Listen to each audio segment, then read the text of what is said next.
What does a Hollywood star need to reach the top talent? Looks, luck, or someone willing to open the right door? In today's video, we will explore famous male actors whose career paths were closely tied to female artists, heiresses, and influential figures. This is not a story of denying their abilities, but a perspective on the support behind the fame. How do you evaluate these relationships? Please comment, like, subscribe to the channel, and turn on the notification bell.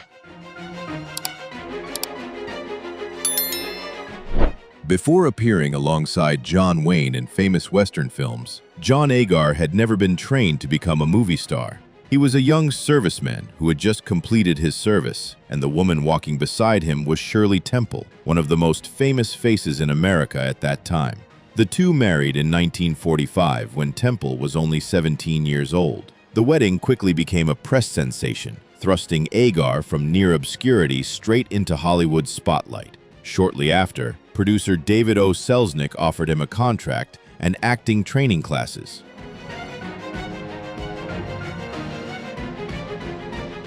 It can be said that the marriage to Shirley Temple opened doors that Agar would have found difficult to access so quickly based on his starting point alone.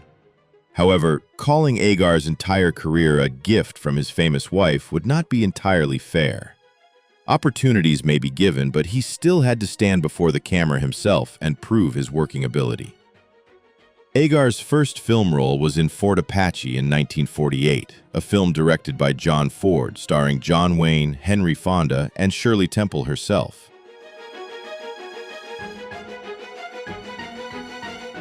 He later appeared in She Wore a Yellow Ribbon and Sands of Iwo Jima. These works helped Agar establish a foothold in the Western and war film genres while also showing he could continue working outside the attention brought by his marriage. The marriage between Agar and Temple ended in 1949. At that time, he no longer received attention just for being the husband of one of America's most beloved actresses. Despite not maintaining a position in Hollywood's largest projects, Agar continued to pursue acting for several decades.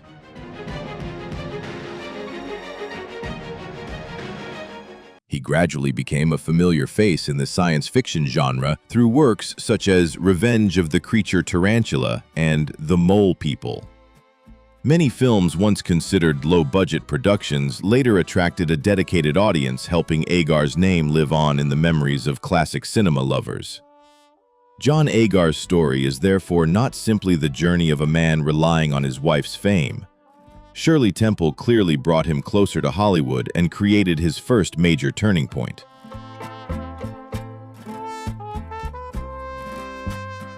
But after the marriage ended, it was Agar himself who had to find a way to survive in an industry that can quickly forget faces that no longer possess significant drawing power. He did not become a top star as initially expected, but he also did not completely disappear when he lost that famous connection. John Agar turned an opportunity born of marriage into a long-lasting career, proving that while others may open the door, how far you go still depends on your own choices and efforts.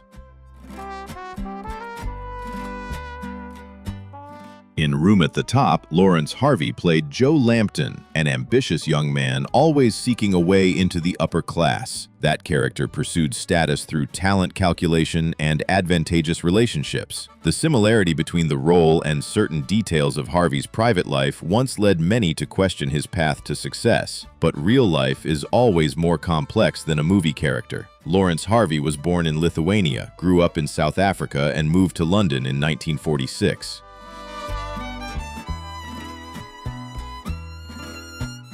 He began acting in films in the late 1940s and spent several years in roles that failed to create much buzz. Before becoming known in Hollywood, Harvey learned to change his voice, demeanor, and image to fit the British stage. He did not come from the upper class, but had to construct an entirely new persona for himself. His sophisticated looks, refined pronunciation, and cold demeanor later became key elements of Harvey's cinematic image. During his early period in London, Harvey had a relationship with Hermione Baddeley, an experienced stage actress who was older than him. She had already established a position in the art world when Harvey was still seeking opportunities. This relationship occurred exactly at the time he began accessing more important professional circles. However, there is no certain basis to claim that Badley alone created Harvey's career. What is clearer is that being with an established artist helped him understand the workings of the British stage and expand his network in an industry that values both talent and connection.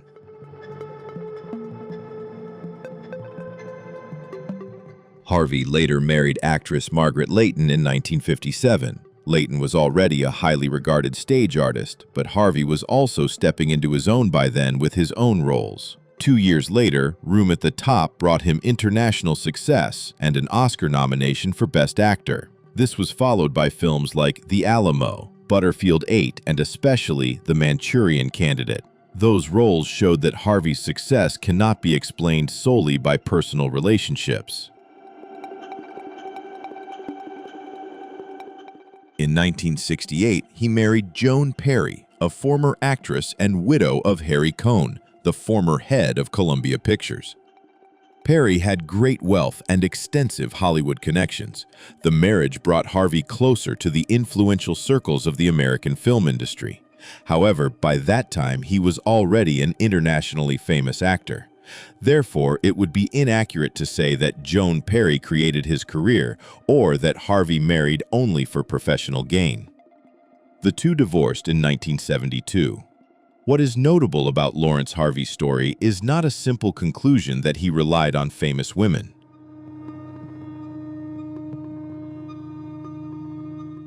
It is how talent, ambition, affection, and social relations coexist in an industry where careers are rarely decided by acting ability alone. The women by Harvey's side may have helped him access important environments, but they could not play Joe Lampton in Room at the Top or Raymond Shaw in The Manchurian Candidate for him. Ultimately, it is those roles rather than the rumors surrounding his private life that remain the reason Lawrence Harvey is still mentioned in film history.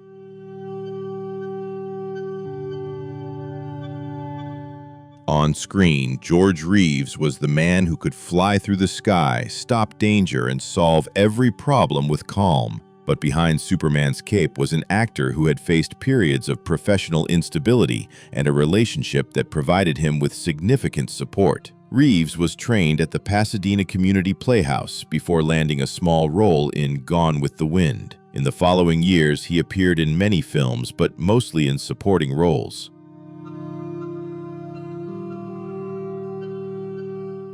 He had the right look for a hero, but had not found a character special enough for the audience to remember his name. In the late 1940s, Reeves began a long-term relationship with Toni Mannix, the wife of Eddie Mannix, an influential figure at MGM. Their relationship was known in Hollywood circles, though not publicly disclosed by the media of the time.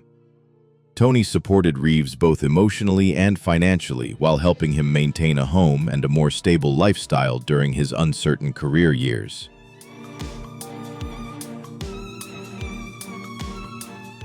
This help gave Reeves a solid foundation behind the scenes, especially when his acting income was not yet truly stable. However, the role of Superman was not simply a gift arranged by Toni or the Mannix family. Reeves was chosen for his looks, physique, and performance experience.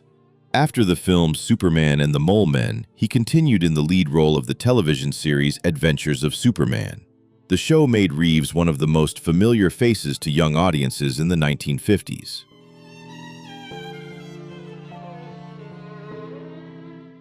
He portrayed Superman not just with strength, but with calm sincerity and reliability. It was this portrayal that made a generation of viewers trust and love the character. This fame brought a paradox. Audiences saw Superman whenever Reeves appeared, making it difficult for him to find completely different roles. In From Here to Eternity, Reeves took a supporting role, but the intense identification with the superhero character made it hard for many to separate him from the familiar cape.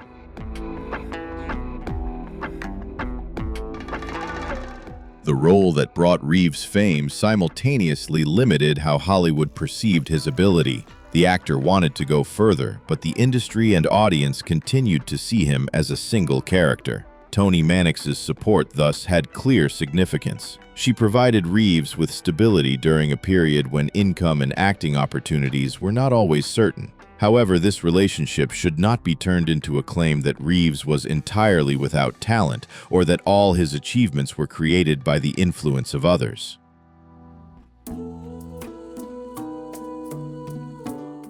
Toni could help him maintain his life behind the camera, but she could not make millions of viewers believe that the man standing before them was truly Superman. That came from his acting ability and the way Reeves conveyed the kindness, calm, and integrity of the character. George Reeves' story reveals a truth rarely mentioned about Hollywood. A strong public image does not mean an artist does not need support in their private life.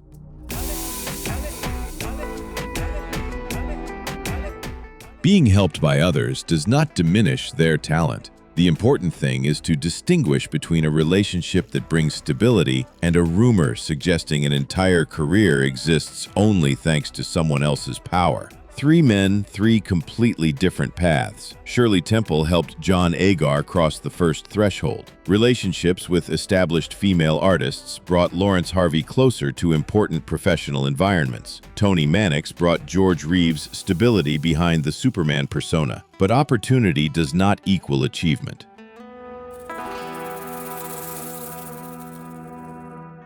Those women had roles worth acknowledging, but the male actors still had to face the camera, the audience reaction, and the harsh changes of Hollywood themselves. Behind every famous name is not just personal talent, but also relationships, support, and the people who appeared at the right time on their journey. In your opinion, who had the greatest influence behind a star's success? Please leave a comment, hit like, subscribe to the channel, and turn on the notification bell so you don't miss the next stories.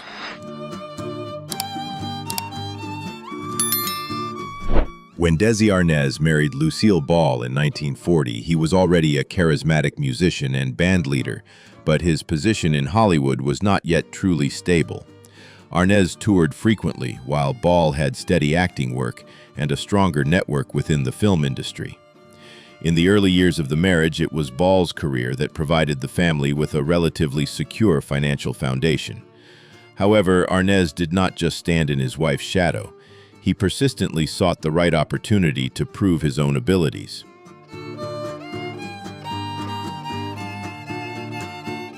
That opportunity came when the television project I Love Lucy was developed. CBS executives wanted Lucille Ball for the lead, but initially did not agree to have Arnaz play her on-screen husband. They feared audiences wouldn't believe the image of an American actress married to a Cuban musician. Ball took a clear stand that she would only participate if Arnaz performed with her. To convince the network, the two even performed together on stage, proving their combination could win over audiences.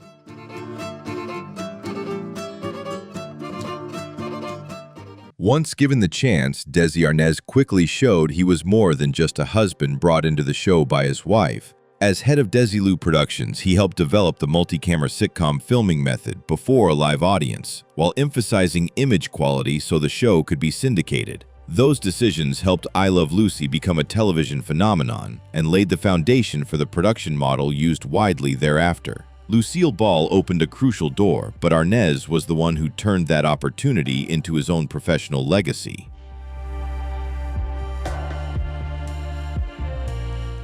During the golden age of silent film, John Gilbert was once one of the highest paid and most beloved stars in Hollywood. With his sophisticated demeanor, expressive eyes, and ability to portray romantic characters, he was considered the premier leading man of the 1920s. When Greta Garbo was still a new face in America, Gilbert already held a firm position and became her important co-star. Their on-screen chemistry quickly attracted the public and developed into a relationship of great interest to the press.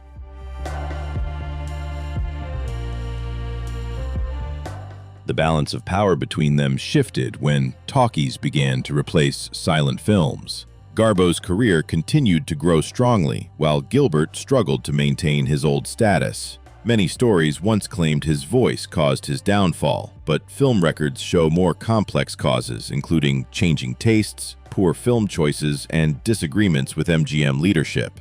In just a few years, a man who once dominated the box office had to witness his opportunities shrink, while the woman who once stood beside him became an international war. By 1933, Greta Garbo used her position to request John Gilbert as the leading man in Queen Christina. The film marked a notable reunion for the two and gave Gilbert a chance for a comeback in a major project. However, the film's success was not enough to help him fully recover his career. John Gilbert's story shows how quickly fame in Hollywood can change. A person who once had the power to lift up a young co-star later needed that very person to help them return to the screen, creating a reversal that is both touching and thought-provoking.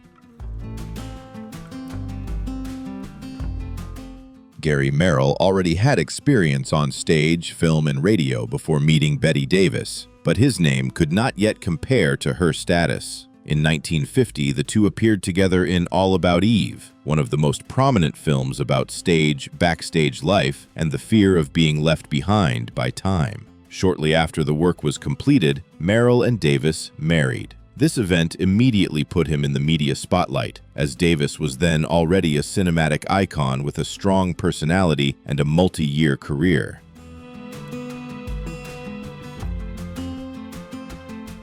Life beside a famous star brought Merrill greater attention, but simultaneously caused his image to be frequently placed in his wife's shadow.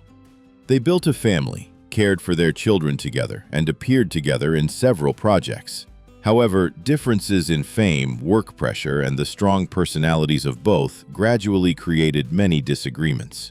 Merrill wanted to be seen as an independent actor, while the press often introduced him primarily as Bette Davis's husband, causing his own professional achievements to sometimes be overlooked.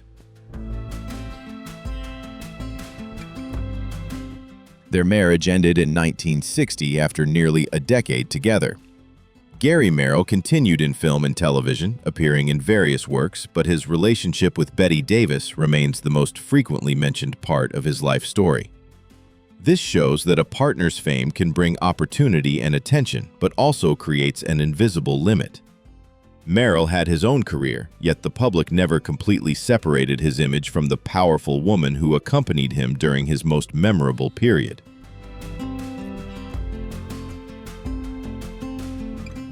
Before marrying Mary Pickford Charles, Buddy Rogers had already achieved significant success in film and music. He was known to audiences through the film Wings, the work that won Best Picture at the first Academy Awards, and he impressed with his friendly look and multi-instrumental talent. However, Rogers' fame could hardly compare to Mary Pickford's.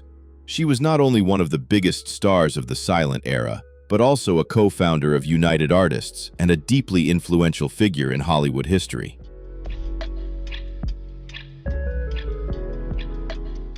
Rogers and Pickford married in 1937 after her famous marriage to Douglas Fairbanks had ended. He moved into Pickfair, the legendary mansion that was once a meeting place for the most powerful figures in entertainment. While Pickford moved further from the screen and narrowed her public activities, Rogers continued to perform music, participate in radio programs, and dedicate time to community activities. Life beside Pickford brought him stability, but also made the public often view him through his wife's massive fame.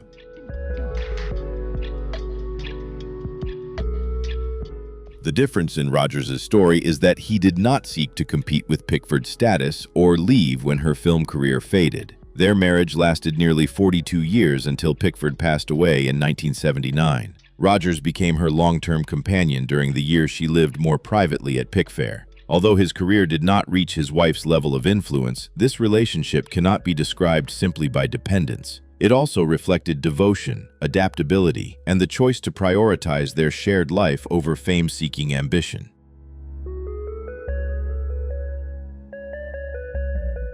In your opinion, did Charles "Buddy" Rogers trade career growth opportunities or proactively choose a peaceful life beside Mary Pickford? Please share your views in the comments. Don't forget to hit like if you love these lesser-known stories behind Hollywood's glamour. Subscribe to the channel and turn on the notification bell so you don't miss the next videos. Your support and opinions are the motivation helping us continue to explore more authentic, engaging, and thought-provoking journeys of past film stars.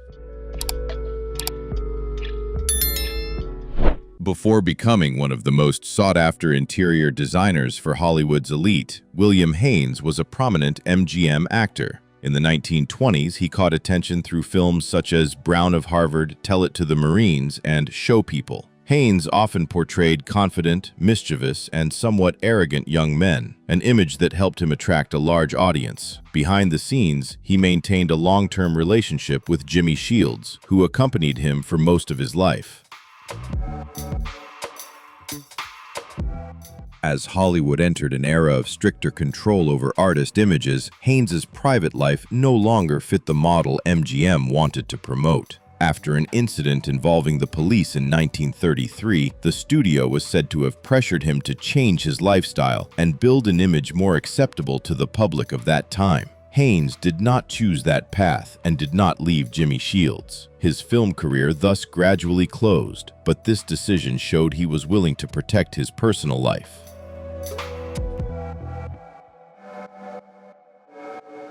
Leaving the screen did not make William Haynes disappear from Hollywood.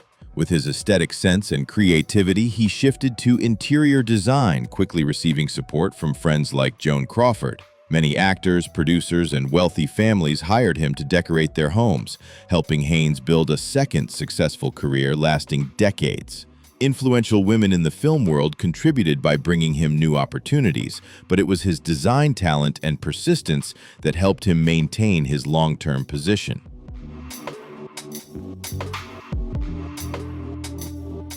Ramon Navarro was born in Mexico and came to the United States young, beginning his career with small roles before being noticed by director Rex Ingram. Alice, Terry Ingram's wife and frequent collaborator, appeared with Navarro in several important projects, helping bring him closer to audiences. After the success of Scaramouche and especially Ben-Hur in 1925, Navarro became one of the most beloved actors of the silent era, often seen as the successor to Rudolph Valentino's romantic image.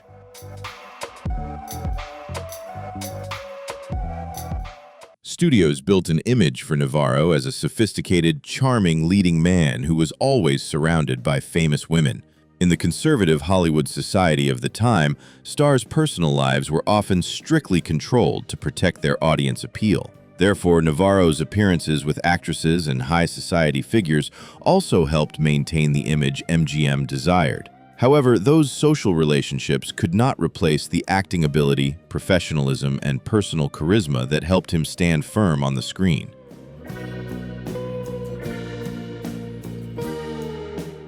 As talkies developed, Navarro's career continued, but no longer held the peak position of the silent era. He shifted to more diverse roles, occasionally appearing on television and stage in later years. Ramon Navarro's story reflects how Hollywood once built artist images through a combination of talent, promotional strategy, and social relationships. The women around him helped solidify his public image, but Navarro's success primarily came from roles that made a mark in film history.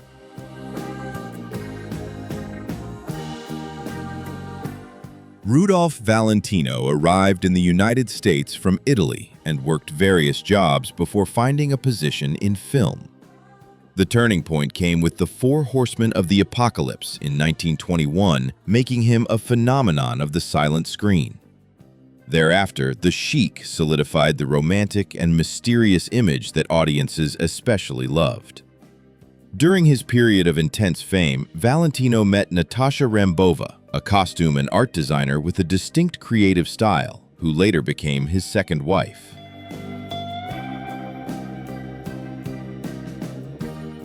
Rambova did not just appear in his private life, but also participated in directing Valentino's artistic image. She was concerned with costumes, sets, scripts, and how he was introduced to the public. This influence created choices of high aesthetic value, but also led to disagreements with studios that wanted to maintain an accessible and commercially valuable image. Some executives felt Rambova interfered too deeply, while Valentino trusted her artistic vision and wanted more control over his career.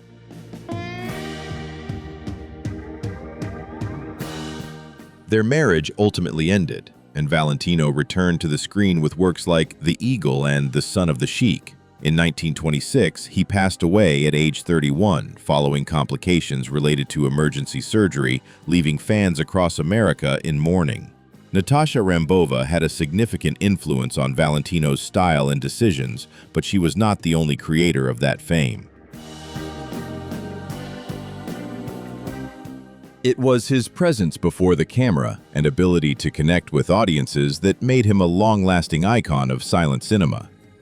Do you think Valentino's success came more from personal talent or Natasha Rambova's companionship? Please share your views below. Don't forget to like, subscribe to the channel, and turn on the bell to continue exploring lesser-known stories behind Hollywood legends.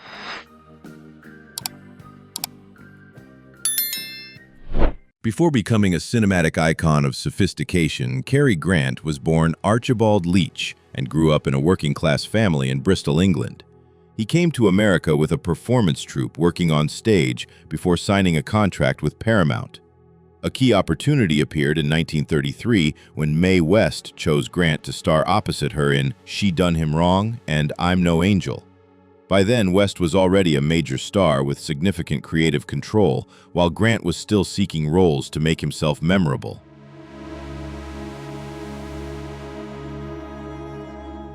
The two successful films brought Cary Grant closer to leading man status, but he did not stop at being the handsome man standing beside Mae West. Grant quickly developed his own acting style, combining humor, confidence, and elegance. He continued to affirm his name through The Awful Truth, Bringing Up Baby, The Philadelphia Story, and many Alfred Hitchcock works. Mae West gave him a crucial stepping stone, but it was Grant who persistently perfected the image that became Hollywood's special hallmark.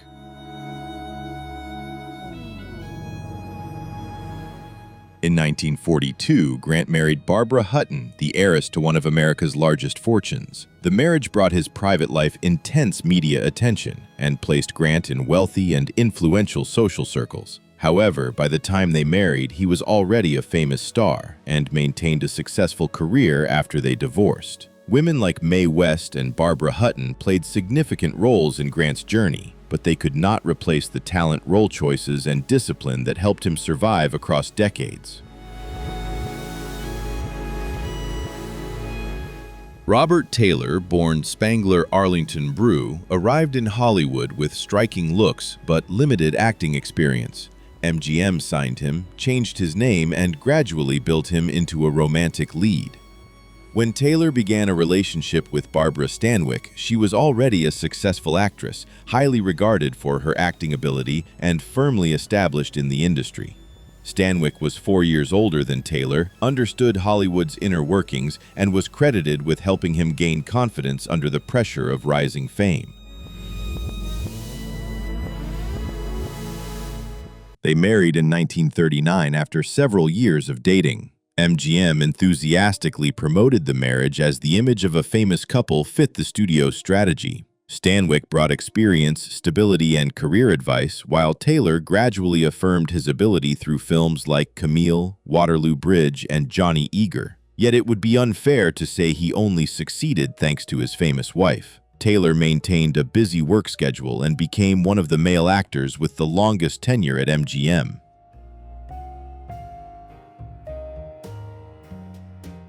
The marriage ended in 1951, but both continued their separate paths in the entertainment industry. Taylor moved to more mature roles, appearing in Quo Vadis and later achieving success on television with The Detectives. Barbara Stanwyck played an important role in the early stages as he was adapting to Hollywood, but Taylor's multi-decade career was also built on professionalism and the ability to meet studio demands.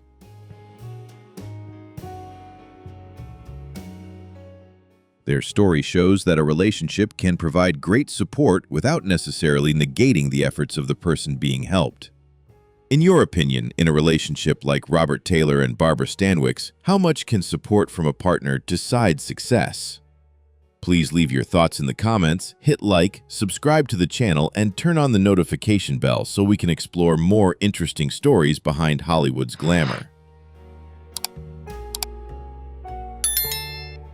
Before being known as the King of Hollywood, Clark Gable was a young stage actor without a clear style. Josephine Dillon, a stage manager and acting teacher 17 years his senior, recognized Gable's potential and helped him improve his pronunciation, posture, and performance manner. She also supported him in changing his look and preparing better for auditions. They married in 1924. Although the marriage didn't last, the skills Dillon imparted contributed a vital foundation for Clark Gable's later image.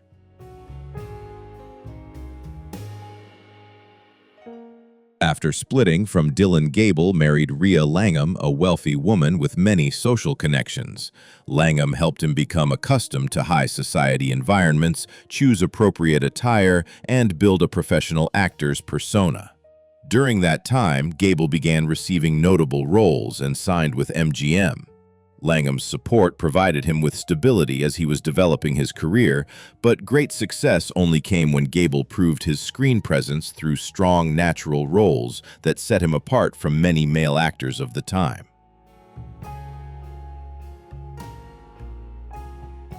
From It Happened One Night to Mutiny on the Bounty and Gone with the Wind, Clark Gable gradually became one of the most famous faces in Hollywood history. Josephine Dillon helped shape his initial skills, while Rhea Langham supported his entry into social environments beneficial to his career. However, it was his acting ability, screen presence, and connection with audiences that helped him maintain his long-term status. His success was the result of both the opportunities given, timely support, and the effort to turn those advantages into a unique hallmark.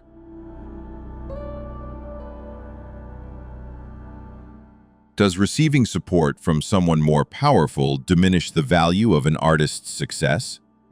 Perhaps the answer is not entirely simple. Someone can open the door, but they cannot endure pressure, or retain the audience for the person being helped. The relationships in today's video show that fame is always formed from many factors. Please share your views in the comments, hit like, subscribe to the channel, and turn on the bell so you don't miss the next video.